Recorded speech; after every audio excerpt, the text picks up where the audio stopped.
Vote, voting is the matter. I know most of you, you don't seem to think it is important for you to go vote because you think your vote must not count. Every single vote counts. And I'm very thankful to the organizers that they chose as being our voices, our vote, the poetic event. And I just want to encourage you to understand that without an election, the Tuskegee University would not have been in existence. How many of you are aware that it is thanks to an electoral event that Tuskegee was born? One out of every thank you. And I want you to know that whatever you do not say, I don't like politics. You know why you have to like politics? Once everything you do has a political implication. What you think really does not have political implication. The politicians you elect, they will either pollute the air for you, or they will make sure that you have clean energy and you be pure. You have to be very mindful.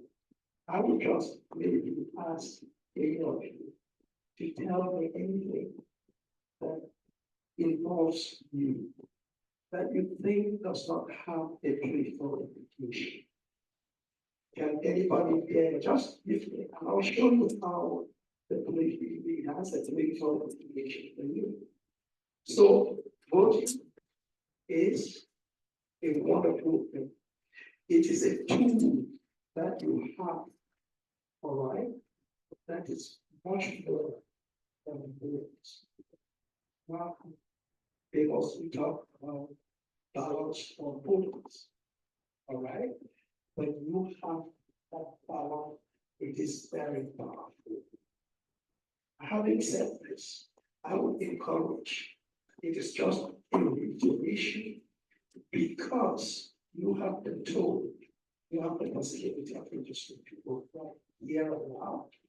You have the possibility of requesting from your home state your absentee ballot, and make sure you vote.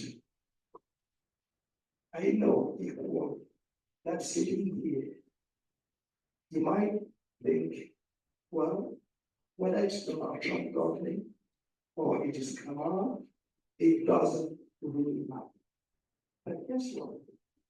In 4 years, when Donald Trump governed this country, from 2016 to 2020,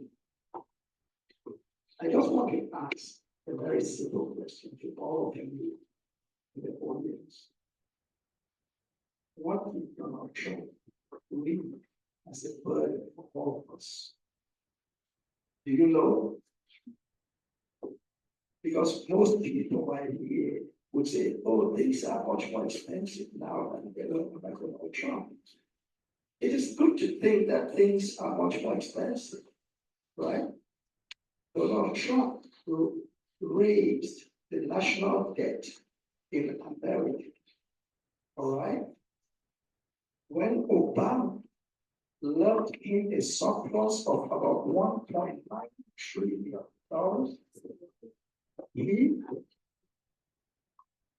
he squandered the $1.9 trillion in less than a year and increased our national debt by $7.8 trillion.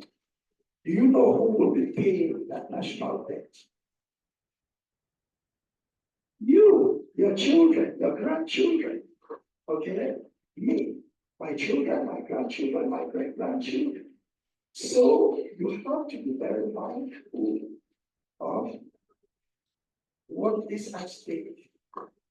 You want to make a clear choice. Both ways. I have said this. I might want to close out by reading something else.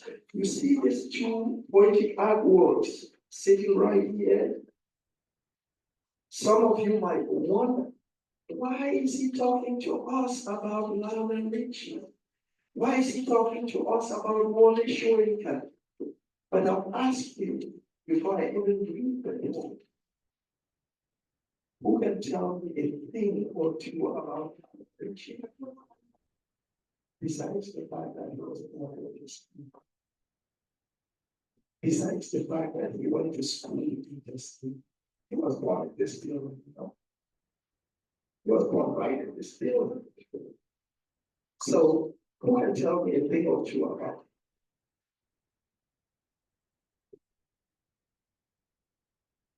it? It's just, yeah, I like to engage with conversation. All right, yes. He was the Commodores. All right, what else? All right. What I would like you to know about language is that he is one of the African American advocates who has advocated voting for Black people over the years. He has this stuff which is titled, "It is easy something." It is an anthem to encourage us to go and vote because our votes matter. And I did see that, right? By Black voters. You matter. Remember in 2016, most of you might have still been in like middle school or high school. Okay? Donald Trump won precincts. In Michigan, has just 2 votes. And in those precincts, there were about 50,000 Black voters who did not vote. And guess what Donald Trump did? He turned around and found Black people, not thanking them for their intelligence, but thanking them for their stupidity. He made it clear in talking to his white audience that, oh, you remember the line I sold to the Black people, to the Black folks? I told them, what the hell have you got to lose? And as they are intelligent, they picked up on it as you would never believe. I'm voting on it. I'm not talking this. This is what he said. You think what's really appreciating of Black people or telling us we are stupid not voting? When he talks to you during this election cycle, and he is telling you there will be mass deportation, that's not reason that most of you do not even know what it means. Do you know the implication of mass deportation for all of you sitting here, plus myself included? You think when mass deportation comes, I'll hold my American passport up and flourish and say, I'm American, and everybody will listen to me? No. The question I have to ask you is, when our ancestors were mass imported in this country, did they ask their opinion? I need to hear your answer, everybody, please. Yes, they never asked their opinion. Why do you think when it comes time to mass deport, right, they would come and ask their opinion? They're not going to ask their opinion. So don't believe that they're only talking about foreigners or migrants. If they can take the legal rights of migrants who are in this country legally and working, paying their taxes and doing everything, why do you think it will be different? It will not. All right. When I've said that about Lauderdale, let me say a thing or two about Wole Soyinka. And I am saying this, and I really, really would like that after this, you will research a little bit about Wole Soyinka. Because this is somebody, it is a name all of you should know. Not know because you are students of literature, know because of who this person is. Wole Soyinka was in this country, right?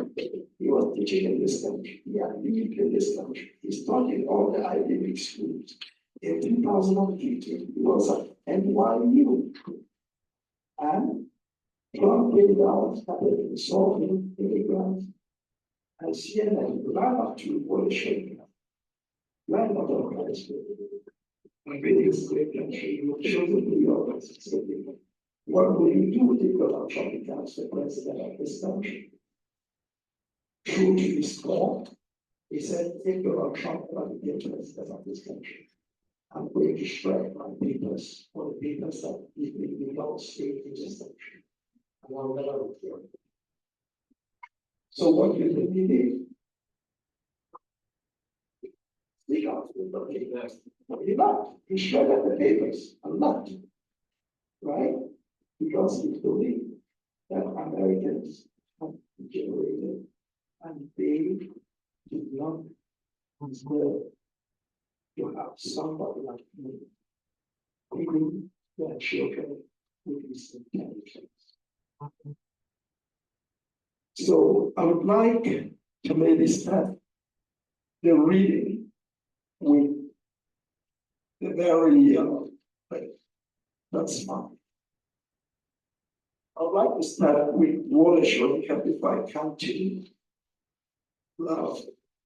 I said pride, whose refusal is with no revocation to draw in a show of fierceness, nor needs question of cast aspersions unto his crime, time and cast, all of which is resolved won't let money buy his memory of gold that outsweets money and impregnates historical memory with gun salutes from his literary armory, spewing volumes of quest for good governance, erecting pathways for a renaissance that would blow away the sands of the Sahels to the shores where they would smother seashells and your over 7 decades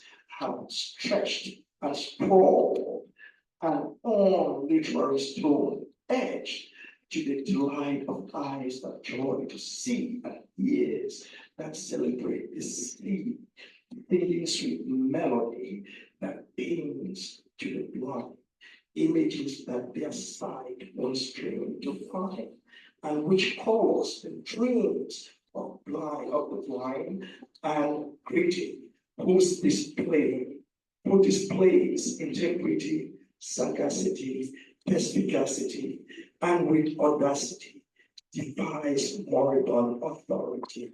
Yours has been and will forever be this vociferousness that denudes the wide primitive undercurrent society that over time dreamt of making you alive. Yet with undoubted steadfastness, you fly out their callousness. That's a word for you.